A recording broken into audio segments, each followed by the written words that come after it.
Assalamualaikum warahmatullahi wabarakatuh. Hai Sobat Piaut, perkenalkan nama saya Kansa Maniula dan saya Elsa Fitri. Kali ini kita akan membahas mengenai perbedaan individu dalam bermain. Nah, sebelum kita bahas lebih lanjut, mari kita ketahui apakah itu pengertian dari individu. Ada beberapa tokoh yang mengungkapkan pendapatnya mengenai pengertian individu. Nah, yang pertama ada Martin Luther, berpendapat bahwa individu berasal dari bahasa Latin individuum yang berarti satuan kecil yang tidak dapat dibagi. Yang mana menurut sosiologis, individu adalah manusia yang hidup sendiri atau berdikari. Itu sendiri dilengkapi dengan rasa, raga, rasio, dan rukun. Sebaliknya, Lawson berpendapat bahwa individu adalah satuan kecil yang tidak dapat dibagi. Ia berpendapat bahwa individu adalah manusia perseorangan. Sedangkan Emilianus berpendapat bahwa setiap individu terlahir di dunia dengan potensi yang berbeda-beda, yang mana potensi tersebut membedakan setiap individu. Bahkan sepasang saudara kembar pun walaupun sama, tapi mereka bukanlah identik. Serupa dengan Martin Luther, Sujatmiko Eko berpendapat bahwa individu adalah seorang yang hidup berdiri sendiri. Apabila membahas mengenai perbedaan individu ataupun individu, kita tidak bisa terlepas dari nature dan nurture. Secara umum, nature adalah faktor biologis atau faktor warisan biologis, yang mana faktor tersebut didapat dari potensi yang dibawa anak atau individu sejak lahir. Sedangkan nurture adalah faktor lingkungan atau potensi yang diterima oleh anak yang diterima oleh individu dari lingkungan sekitar. Masuki pembahasan selanjutnya, perbedaan individu dalam bermain. Setiap individu memiliki perbedaan karakter, yang mana dari karakter yang berbeda ini dapat menghantarkan atau menciptakan perbedaan-perbedaan individu dalam beberapa hal. Bermain merupakan salah satu perbedaan yang muncul dari setiap individu. Bermain sendiri ada beberapa faktor yang mempengaruhi perbedaan individu dalam bermain. Faktor tersebut antara lain gender, lingkungan, personalitas, dan budaya. Ada faktor gender. Faktor gender jelas sangat memicu perbedaan individu dalam bermain. Seperti yang kita tahu, dari kita kecil kita diajarkan mengenai beberapa perbedaan antara laki-laki dan perempuan. Namun perlu diketahui bahwa gender berbeda dengan jenis kelamin. Gender adalah kalimat atau kata atau istilah yang digunakan untuk membedakan seluruh atribut yang ada pada manusia, untuk membedakan apakah dia perempuan atau dia laki-laki. Sedangkan jenis kelamin adalah istilah yang digunakan untuk membedakan laki-laki atau perempuan pada seluruh makhluk hidup. Sejak kita kecil, kita sudah diajarkan untuk membedakan antara perempuan ataupun laki-laki. Biasanya kita selalu diarahkan bahwa anak perempuan bermain dengan permainan perempuan, seperti contohnya boneka ataupun masak-masakan. Sedangkan untuk laki-laki selalu diarahkan untuk bermain permainan laki-laki, seperti sepak bola atau mobil-mobilan.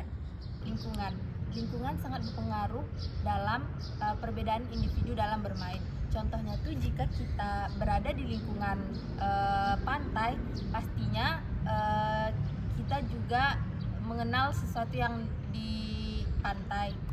Contohnya itu bermain pasir. Ada faktor personalitas.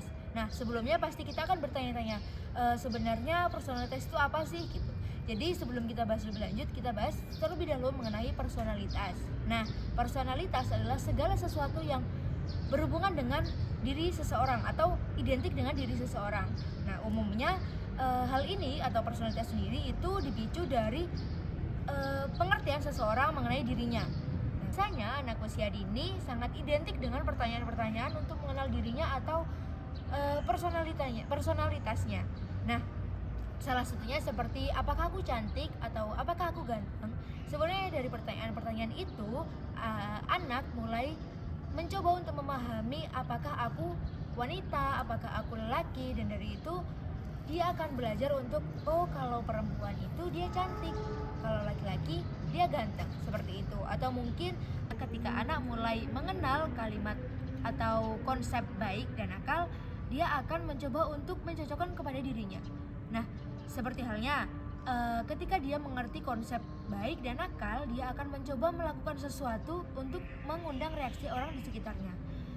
ketika orang-orang di sekitarnya, terlebih untuk orang dewasa, bereaksi baik pada sikapnya, maka dia akan menganggap bahwa dirinya baik, dan reaksi tersebut akan memicu bagaimana dia membentuk atau memahami dirinya ke depannya. Dengan begitu, personalitas seseorang akan ia pahami, atau seseorang akan memahami bagaimana sebenarnya konsep dirinya dan personalitasnya. Faktor personalitas ini sangat penting dalam perbedaan individu dalam bermain. Mengapa? Karena ketika seorang anak atau individu bisa memahami dirinya, bisa mengerti apakah yang aku sukai, maka di situ dia akan mengerti permainan apa yang ia sukai, atau cara bermain apa yang dia sukai. Selain itu, dia juga bisa dengan mudah untuk memahami atau memecahkan sesuatu dalam bermain dengan caranya sendiri. Karena itu, faktor personalitas sangatlah penting dalam perbedaan individu dalam bermain.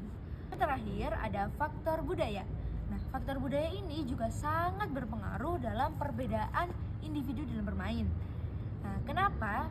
Jadi karena dalam budaya itu biasanya ada norma-norma atau aturan-aturan, atau juga bisa disebut dengan larangan-larangan yang mengatur aktivitas seseorang yang mematuhinya. Contoh seperti dari larang-larangan atau aturan-aturan ataupun norma-norma dari budaya tersebut akhirnya membentuk atau menghantarkan individu pada suatu karakter. Nah, yang mana di situ juga menyebabkan adanya perbedaan dalam bermain. Seperti halnya ketika di sebuah lingkungan, anak-anak atau individu dibiasakan untuk bermain dengan bersosialisasi atau dengan berkelompok. Nah, maka dalam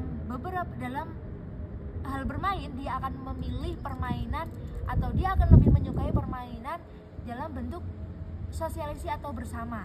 Namun pada beberapa budaya yang membiasakan untuk individu atau melakukan sesuatu secara sendiri, maka dia akan lebih menyukai atau lebih memilih bermain atau permainan yang hanya memerankan beberapa orang atau memerankan lebih sedikit orang daripada yang berkumpul atau bersama.